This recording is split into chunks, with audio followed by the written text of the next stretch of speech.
What's up, everyone? Cryptopher here. Thank you very much for joining me on today's episode, and let's get right on into it. We're looking at Bitcoin on the 4-hour chart here, and as we can see, Bitcoin is within the symmetrical triangle as it was yesterday, bouncing between support and resistance here.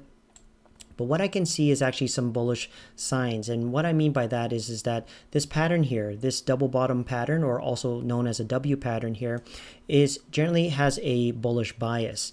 And with that, if we go to the 1-hour chart here just to see it a little bit more clearly, not only do we see the big double bottom or W pattern here, we see a W pattern here, W pattern here, and overall this looks bullish to me. And furthermore, why I think Bitcoin is indeed bullish here is also this pattern that may be breaking out. Now, Bitcoin in the shorter time frame was shown to be forming a rising wedge here.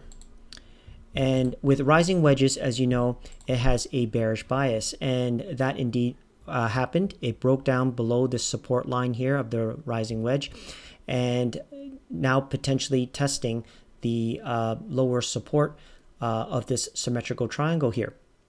Now, I'm not worried because if that does complete, as I assume it might, then Bitcoin might be forming a inverse head and shoulders here. So this would be the left shoulder, this would be the head, and if Bitcoin does indeed bounce and move on up from here, then that would complete the right shoulder. And as you know, inverse head and shoulders are indeed a bullish pattern here, which gives a stronger case for Bitcoin to potentially break through the upper resistance line of the symmetrical triangle. So overall, that's what I see for Bitcoin here. It is going further into the apex pattern and also the volume and dropping here. So when that happens, generally it signals a potential large move coming up. So if this play does indeed play out, then I have a definitely a strong bias towards Bitcoin breaking up. But we'll see within the next 24 to 48 hours here. Next up, I just want to talk about is the Bitcoin dominance. And as you can see here, the Bitcoin dominance here is dropping. Bitcoin was forming this descending triangle here, which definitely has a bearish bias. It broke down below the support line, and as you can see, Bitcoin is indeed dropping here. And generally, what that means is that as the dominance is dropping, then that would mean that altcoins generally would pump. And that is indeed the case. If we were to look at coin market cap here, if we scroll down here, Ethereum up 23% in the past 7 days, Polkadot 94% in the past 7 days, and so forth. So definitely, if you're holding on to altcoins here, you must all be smiling at this point, which is fantastic. But one particular altcoin we must talk about in this episode is Ethereum.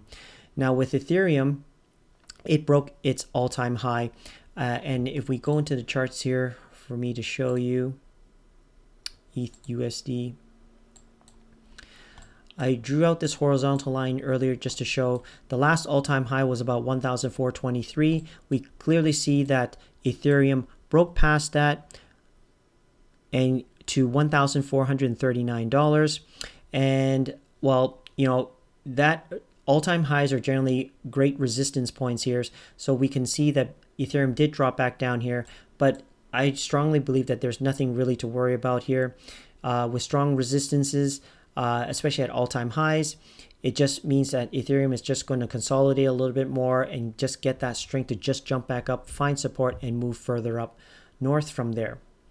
Now, why else am I bullish about Ethereum aside from it breaking its all-time high, although currently retracing just a little bit right now? Well, if we look at this article here, but from Bitcoinist, it states here, Economist, Ethereum to repeat Bitcoin rally to 20,000 according to Metcalfe's law. In this article is sharing with us here that, well, as I just already mentioned, Ethereum this week has set a new all-time high. And an economist, trader, and mathematician believes that Ethereum will follow Bitcoin's steps to 20,000. Now, this economist, trader, mathematician, his name is D.H. Taylor. D.H. Taylor has a profile on Seeking Alpha if you want to go check him out. And from here, he states, according to a summary, Metcalfe's law can map the rate of growth of a network using the square of the number of its users.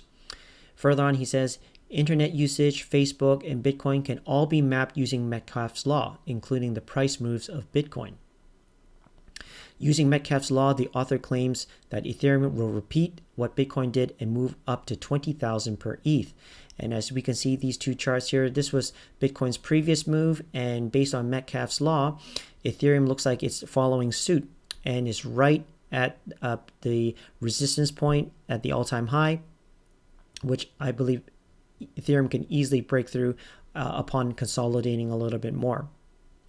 Now, the price move from where it is currently, about 1,400 or so, to potentially 20,000 might seem astronomical, but it really isn't, because it's only a 1,400% gain from its current prices. And from May 2017 to January 2018, the altcoin did that much and then some, moving 4 times that amount during the entirety of 2017. So definitely some bullish news for Ethereum here. And furthermore, in this article here from BTC Manager, daily Ethereum transactions outstrip Bitcoin's by over 3 billion. Ethereum's title as the most active blockchain network is becoming increasingly reinforced as the network activity on the chain is now fully ahead of Bitcoin. Now, what we have here is Ryan Watkins. Ryan Watkins is a researcher at crypto research outfit Messari, and he tweeted out, Ethereum's daily transaction volume is going parabolic. It now settles 12 billion in transactions daily, 3 billion more than Bitcoin. So guys, it's just amazing to see how Ethereum is just thriving at this point here. If you saw my previous video, I was already recommending that if you're new to this space, Ethereum would definitely be the top altcoin, or if you want to get into the DeFi space, simply because all other DeFi projects rely on the Ethereum blockchain. And if you just want to make things easier for yourself, and knowing that Ethereum is the second largest crypto out there at the moment, and all other DeFi applications are relying on the Ethereum blockchain, you really can't go wrong there. Again, not fully financial advice there, guys, but the facts are in the pudding here from what we see in the price action and in the fundamentals. So guys, Ethereum is definitely something you should definitely keep watch of in this space currently. Well, guys, that's today's video. Thank you very much for joining me today. If you like this type of content, please subscribe and like, as it would really help the channel. And if you think someone really needs to see this, please share this video when you have a chance. Thanks again, and have yourself a great day.